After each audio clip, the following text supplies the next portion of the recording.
j'ai l'impression d'être un agent secret avec cette musique. Salutations, bienvenue à tous, j'espère que vous allez bien, j'espère que vos proches vont bien aussi puisqu'on est actuellement en période de confinement. Et aujourd'hui, vous l'avez compris, on se dirige directement vers une vidéo théorie, et pas n'importe laquelle, vous l'avez lu dans le titre, je vais pas en dire plus, je vais vous laisser le suspense jusqu'à la fin de la vidéo, et d'ailleurs je vous conseille pour cette vidéo vraiment de la regarder du début à la fin. Regardez-la quand vous avez le temps, mais regardez-la bien pour tout comprendre, avoir tous les éléments et tous les arguments sur cette théorie, et je compte aussi sur vous en fin de vidéo pour me dire en commentaire ce que vous en pensez, est-ce que pour vous elle peut être vraie ou pas, ça reste en tout cas une théorie, et je vous laisse entre de bonnes mains, les miennes finalement, on est parti. Chers sorciers, moldus et elfes de maison, je sais qu'il y en a dans le lot. Promis, on vous enverra très rapidement des chaussettes en quantité, mais venons-en au sujet de la vidéo. Pour mettre cette théorie en contexte, il faut tout d'abord se remémorer le célèbre conte des trois frères qui est au cœur de la théorie. Et entre nous, c'est pas vraiment une corvée de le regarder une fois de plus tellement cette histoire est sympa. Est-ce qu'on est bien d'accord? En plus de ça, elle nous est lue par Hermione en personne, c'est pas beau ça? Alors revoyons ça et on se retrouve juste après pour la théorie et une petite analyse de tout ça. Il était une fois trois frères qui voyageaient le long d'une route solitaire et tortueuse au crépuscule. Ils finirent par atteindre une rivière trop dangereuse pour être traversée. Mais les trois frères connaissaient bien l'art de la magie et d'un simple coup de baguette, ils firent apparaître un pont.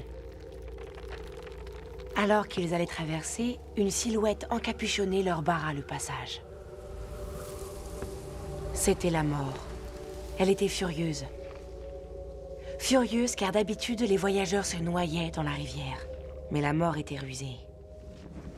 Elle fit semblant de féliciter les trois frères pour leur magie et leur dit qu'ils avaient droit à une récompense pour s'être montrés aussi malins. Le plus âgé des frères lui demanda une baguette magique plus puissante que toutes les autres. Alors la mort lui en fit une avec une branche d'un sureau qui se trouvait là.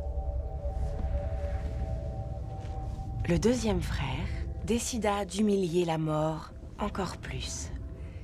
Et il lui demanda de lui donner le pouvoir de ramener les morts à la vie. Alors la mort ramassa une pierre de la rivière et la lui donna.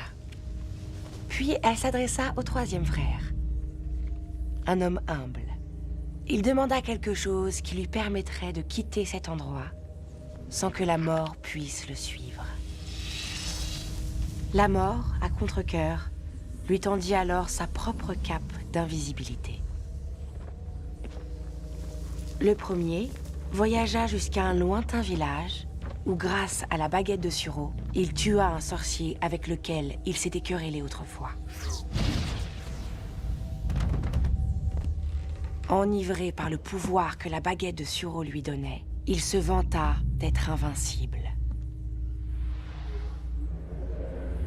Mais cette nuit-là, un autre sorcier vola la baguette et pour faire bonne mesure, lui trancha la gorge. Et ainsi la mort prit le premier frère. Pendant ce temps, le deuxième frère rentra chez lui et prit la pierre qu'il tourna 3 fois dans sa main. Pour sa plus grande joie, la fille qu'il avait espéré épouser avant qu'elle ne meure prématurément apparut devant lui. Cependant, elle resta triste et froide, car elle n'appartenait pas au monde des vivants. Rendu fou par un désir sans espoir, le deuxième frère se tua afin de la rejoindre. Et ainsi, la mort prit le deuxième frère. Quant au troisième frère, la mort le chercha pendant de nombreuses années, mais ne put jamais le retrouver. Ce fut seulement quand il eut atteint un grand âge que le plus jeune des frères enleva sa cape d'invisibilité et la donna à son fils. Puis il accueillit la mort comme une vieille amie qu'il suivit avec joie, et ils quittèrent cette vie comme des égaux.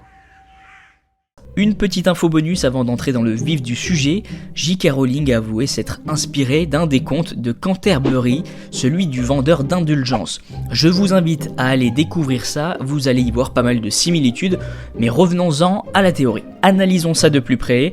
Antioche, le premier frère, l'aîné, demande la baguette la plus puissante du monde pour dominer par la puissance. Il voulait le pouvoir. Il a donc obtenu la baguette de sureau, et cela dans le but de dominer le monde. Je le rappelle, il s'agit de la baguette la plus puissante du monde, elle mesure 38 cm, elle est faite à partir du bois de sureau, et son cœur est en crin de sombral. L'intention de vouloir dominer le monde correspond clairement aux volontés de Voldemort qui a toujours voulu cette baguette de Suro jusqu'à ce qu'il la possède.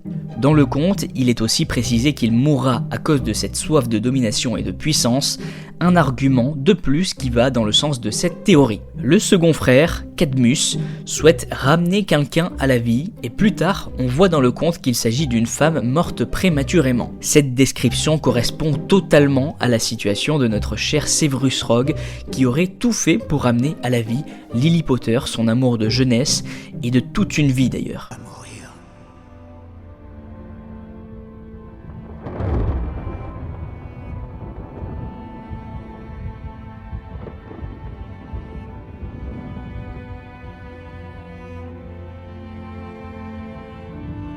Ne réussissant pas à la ramener à la vie, il se suicidera dans le conte.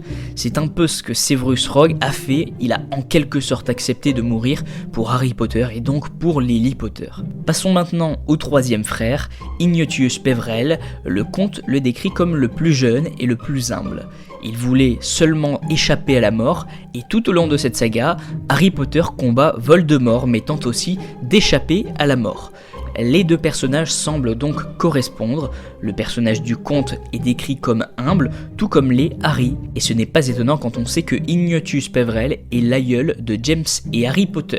En plus de tout cela, Harry a bien évidemment possédé la cape d'invisibilité. Ah, et au passage, Ignotius signifie en latin inconnu, ce qui fait référence à sa discrétion et à sa volonté d'échapper à la mort. Nous avons donc un premier point important de cette théorie, nous avons les trois frères. L'âge de chaque personnage du conte correspond clairement au personnage de la saga. L'aîné est Voldemort, le second est Severus Rogue et le troisième est Harry Potter. Un détail, mais qui a toute son importance, surtout lorsqu'on se rappelle que les trois personnages du conte sont trois frères. N'oublions pas également que dans le conte des trois frères, il y a 4 personnages puisqu'il y a aussi la mort. Et la mort possédait ces 3 reliques de la mort qu'elle a réparties aux 3 frères. Qui dans la saga Harry Potter a possédé les 3 reliques de la mort ?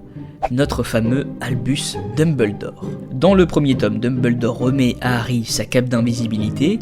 Dans le dernier tome, on découvre que Dumbledore était en possession de la seconde relique de la mort, la pierre de résurrection, et jusqu'au 6e tome, Dumbledore est le maître de la baguette de Suro. J'ajouterai également que c'est ce personnage qui a eu le pouvoir de vie ou de mort sur les 3 autres personnages.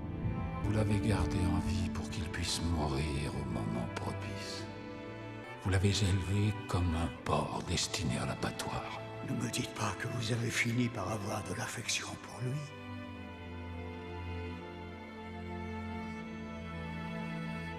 Expecto Patronum.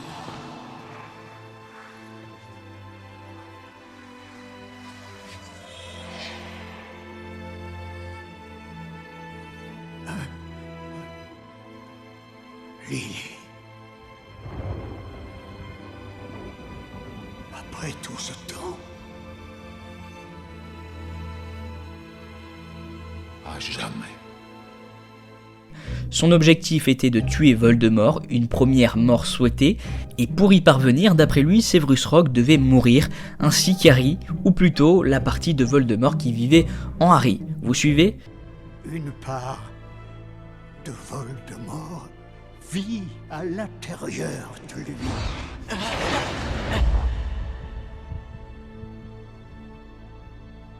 Donc, quand l'heure sera venue,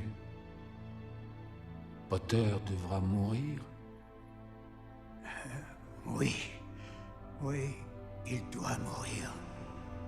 D'ailleurs, à la fin de ce conte, lorsque le troisième frère meurt, je cite, « Il accueillit la mort comme une vieille amie qu'il suivit avec joie ». Ça nous fait clairement penser à ce moment où Harry et Dumbledore se retrouvent dans la gare entre la vie et la mort.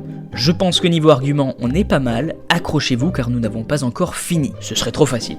La question est toujours la même pour les théories, est-elle vraie? Je pense qu'à partir du moment où il s'agit d'une théorie et non d'un fait ou d'une explication de J.K. Rowling, on ne peut pas dire que la théorie est vraie ou voulue par l'auteur. Cependant, J.K. Rowling a l'habitude de démentir les théories, sauf pour celle-ci. Alors pour ceux qui, comme moi, ont séché les cours d'anglais, J.K. Rowling a répondu sur Twitter, et elle a même apprécié cette théorie, c'est sa préférée, et elle a même avoué qu'elle était cohérente avec l'histoire. Et voilà pour cette théorie, j'espère qu'elle vous a plu. En tout cas, moi je trouve que c'est une théorie qui est très construite, qui colle vraiment à l'histoire. C'est aussi l'avis de J.K. Rowling, vous venez de l'entendre dans cette vidéo. Dites-moi en commentaire ce que vous en pensez, n'hésitez pas à partager la vidéo avec vos amis, sur les réseaux sociaux, etc. Vous savez faire. N'oubliez pas de vous abonner à la chaîne pour ne rien louper, et puis en attendant, eh bien, je vous dis à très vite.